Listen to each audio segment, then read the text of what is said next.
السلام علیکم ناظرین، میں ہوں فیصل رسول اور آپ دیکھ رہے ہیں انفارمیشن ورلڈ۔ ایک نئے دن اور ایک نئی ویڈیو کے ساتھ آپ کی خدمت میں حاضر ہوں۔ آج اس ویڈیو میں ہم سیر کریں گے مغربی ایشیا میں واقع ایک عرب ملک عمان کی، ایک ایسا ملک جس کی کرنسی دنیا کی تیسری طاقتور ترین کرنسی ہے۔ اس کے علاوہ آپ کو بتائیں گے حضرت صالح علیہ السلام کی اونٹنی اور آل سمود کے ساتھ کیا ہوا اور سامری جادوگر کون تھا۔ یہ سب اور عمان کے متعلق بہت سی دلچسپ معلومات جاننے کے لیے ویڈیو کو مکمل ضرور دیکھیں۔ معزز ناظرین، تفصیلی ویڈیو شروع کرنے سے پہلے میرے نئے آنے والے ناظرین سے گزارش ہے کہ ہمارے یوٹیوب چینل انفارمیشن ورلڈ کو سبسکرائب کر دیں اور ساتھ موجود گھنٹی کے بٹن کو بھی دبا دیں تاکہ ہر آنے والی ویڈیو کی اپڈیٹ آپ کو ملتی رہے۔ عمان، جس کا آفیشیل نیم سلطنت آف عمان ہے، 3,09,500 مربع کلومیٹر کے رقبے پر پھیلا ہے، جس کی آبادی تقریباً 50 لاکھ سے زائد ہے، جو اپنی آبادی کے لحاظ سے دنیا بھر میں 122ویں نمبر پر شمار کیا جاتا ہے۔ عمان کی سرحدیں شمال مغرب میں متحدہ عرب امارات، مغرب میں سعودی عرب اور جنوب مغرب میں یمن سے ملتی ہیں، جبکہ مشرق میں سمندری سرحدیں پاکستان اور ایران سے ملتی ہیں۔ عمان ایک اسلامی ملک ہے جہاں 85% مسلمان آباد ہیں، جن میں سے 75% عبادی فرقے سے تعلق رکھتے ہیں جو کہ عبداللہ ابن عباد کے ماننے والے ہیں، اور 10% مسلمان شیعہ اور سنی فرقے سے تعلق رکھتے ہیں۔ 6.5% عیسائی، 5.5% ہندو مذہب اور باقی 3% لوگ دیگر مذاہب کے ماننے والے بھی آباد ہیں۔ سلطنت عمان میں بادشاہت کا نظام رائج ہے۔ آل سعید خاندان یہاں کا شاہی خاندان ہے جو 1744 سے سلطنت عمان پر حکومت کر رہا ہے۔ قبوس بن سعید اسی خاندان سے تعلق رکھتا تھا جس نے مشرق وسطیٰ میں سب سے لمبی حکومت کی۔ قبوس کے دور میں عمان نے ہر شعبے میں بے پناہ ترقی کی۔ یہ شخص 1970 سے سلطنت عمان کا بادشاہ تھا۔ 10 جنوری 2020 کو قبوس بن سعید کے انتقال کے بعد اس طویل حکومت کا خاتمہ ہوا۔ چونکہ قبوس بن سعید کا کوئی بیٹا نہیں تھا، اس لیے قبوس بن سعید کے کزن حاتم بن طارق کو ملک کا سلطان بنا دیا گیا۔ دوستو، عمان ان چند ممالک میں سے ایک ہے جہاں انسانی زندگی کا وجود بہت قدیم ہے۔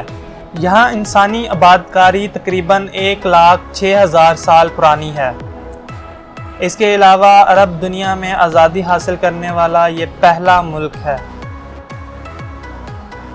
مسقط اس ملک کا سب سے بڑا شہر اور کیپٹل سٹی ہے، جس کی آبادی تقریباً 1,70,000 سے زائد ہے۔ صلالہ ملک کا دوسرا سب سے بڑا شہر ہے۔ یہ شہر پیغمبروں کے حوالے سے بہت مشہور ہے۔ حضرت ہود اور حضرت اویس کرنی کی قبریں اسی شہر میں موجود ہیں۔ اس کے علاوہ حضرت عمران علیہ السلام کی 30 میٹر طویل قبر بھی اسی شہر میں موجود ہے۔ حضرت موسیٰ علیہ السلام جب کوہ طور پر تورات لینے گئے تو سامری جادوگر نے بنی اسرائیل کو بہکا دیا اور ان کو بچھڑے کی پوجا پر لگا دیا۔ حضرت موسیٰ علیہ السلام جب واپس آئے تو اپنی قوم کو بچھڑے کی پوجا کرتے دیکھ کر سیخ پا ہو گئے اور سامری جادوگر کو ملک سے نکال دیا۔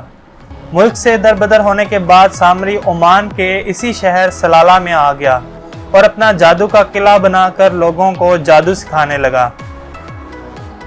یہ خواتین کے پاؤں کے نشان دیکھ کر ان پر جادو کر دیا کرتا تھا۔ سامری کے جادو سے بچنے کے لیے یہاں کی خواتین نے لمبے برقعے پہننا شروع کر دیے۔ یہ برقع چلتے وقت پاؤں کے نشان مٹا دیا کرتا تھا۔ یہی وجہ ہے کہ آج بھی عمان میں لمبے برقعے پہنے جاتے ہیں۔ سامری جادوگر کا انتقال اسی شہر میں ہوا تھا۔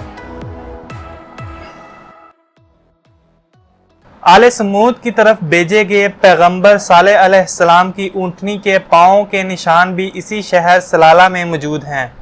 قوم سمود نے پیغمبر علیہ السلام سے معجزے کا مطالبہ کیا، جس پر پہاڑ میں سے ایک اونٹنی نکالی گئی۔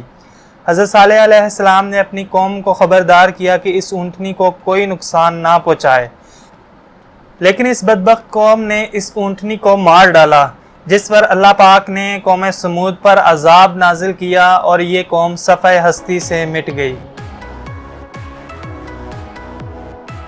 ناظرین کرام، عمان ایک ایسا ملک ہے جہاں جرائم کی شرح 0 کے برابر ہے، جس کی ایک خاص وجہ یہاں شرعی نظام کا نافذ ہونا ہے، جس کے تحت جرائم پیشہ افراد کو سخت سے سخت سزا دی جاتی ہے۔ کیا ہی اچھا ہو اگر پاکستان میں بھی شرعی نظام نافذ ہو جائے۔ متعدد ایشیائی ممالک سے تعلق رکھنے والے افراد اپنے روزگار کے لیے عمان کا رخ کرتے ہیں اور یہاں سے کمائی کر کے اپنے گھروں میں بیچتے ہیں۔ یہاں کام کرنے والوں کی ایک بڑی تعداد بھارت سے تعلق رکھتی ہے۔ دوستو، عمان دنیا بھر میں اپنے بحری جہازوں کی وجہ سے جانا جاتا ہے۔ عمان کے بنائے گئے بحری جہاز بہت پائیدار ہوتے ہیں جو پوری دنیا میں سفر کرتے ہیں۔ عمان کے ساحلی شہر سور کو عالمی سطح پر بحری جہازوں کی مرمت کا اہم مرکز سمجھا جاتا ہے۔ عمان میں شراب نوشی پر سخت پابندی عائد ہے۔ یہاں شراب خریدنے کے لیے آپ کو عمان پولیس کی طرف سے لائسنس لینا پڑتا ہے، جو صرف سیاحوں یا غیر مسلم کو دیا جاتا ہے۔ دوستو، آپ یہ بات جان کر حیران ہوں گے کہ دنیا کے مشہور ڈرنک کوکا کولا کے لیے اس ملک میں کوئی جگہ نہیں ہے۔ یہ لوگ کوکا کولا کو بالکل پسند نہیں کرتے، بلکہ اس کے برعکس عمانی ماؤنٹین ڈیو کے شوقین ہیں، جو عام طور پر عمانی الکوہل کے نام سے بھی جانی جاتی ہے۔ ماؤنٹین ڈیو عمان میں سب سے زیادہ خریدے جانے والی اور پی جانے والی ڈرنک ہے۔ عمان کے باسی بہت مہمان نواز ہوتے ہیں۔ یہ لوگ اپنے مہمانوں کو کافی کے ساتھ کھجور لازمی پیش کرتے ہیں۔ عمان میں زیادہ تر خواتین حجاب یا عبایا کرتی ہیں۔ یہاں خواتین کے لیے ایک خاص بازار ہر بدھ کو ابرا کے شہر میں قائم کیا جاتا ہے، جہاں خواتین مختلف قسم کا سامان خریدتی اور بیچتی ہیں۔ اس بازار میں کسی مرد کو داخل ہونے کی اجازت نہیں ہوتی۔ اس ایک دن کے علاوہ زیادہ تر عمانی خواتین گھروں سے باہر نہیں نکلتی۔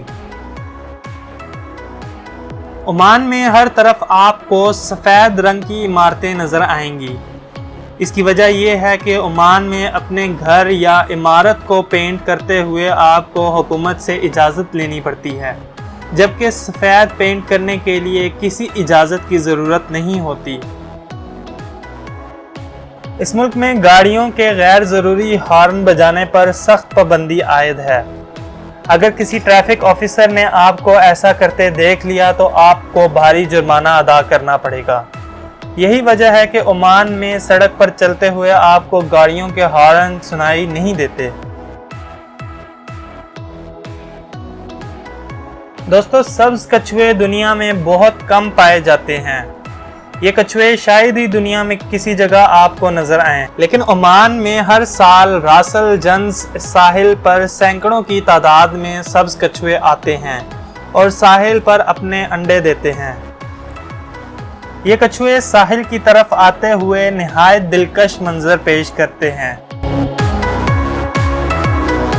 عربی گھوڑوں سے تو یقیناً آپ واقف ہوں گے، لیکن عمانی گھوڑے عربی گھوڑوں کی بہترین نسل ہیں۔ یہ گھوڑے اپنی تیز رفتار اور خوبصورتی کی وجہ سے پوری دنیا میں مشہور ہیں اور مہنگے داموں فروخت کیے جاتے ہیں۔ عمان میں شرح خواندگی 91.1% ہے، +968 یہاں کا کالنگ کوڈ ہے۔ ناظرین کرام، پاکستان کے صوبہ بلوچستان میں واقع گوادر پورٹ پر 200 سال تک عمان نے حکومت کی۔ یہاں تک کہ پاکستان کی آزادی کے بعد بھی گوادر عمان کا ہی حصہ تھا، جسے پاکستان نے 1958 میں $3 ملین کے عوض عمان سے خرید لیا۔ عمان کی کرنسی ریال ہے، جسے عمانی ریال کہا جاتا ہے، جو دنیا بھر میں کویت اور بحرینی دینار کے بعد سب سے طاقتور کرنسی ہے۔ ایک عمانی ریال 418.10 پاکستانی روپوں کے برابر ہے اور ایک ریال 2.60 امریکی ڈالر کے برابر ہے۔ کھیلوں کی بات کی جائے تو فٹ بال عمان کا سب سے مقبول اور قومی کھیل ہے۔ دوستو، یہ تھی عمان کے متعلق معلومات پر مبنی ایک تفصیلی ویڈیو۔ اگر آپ کو ویڈیو پسند آئے تو میری حوصلہ افزائی کے لیے اس ویڈیو کو لائک اور شیئر کر دیں اور اپنی رائے کا اظہار کمنٹس میں ضرور کیا کریں۔ آپ سے ملاقات ہوگی ایک نئی ویڈیو کے ساتھ، تب تک اپنے میزبان فیصل رسول کو دیجیے اجازت۔ دعاؤں میں یاد رکھیے گا۔ اللہ حافظ۔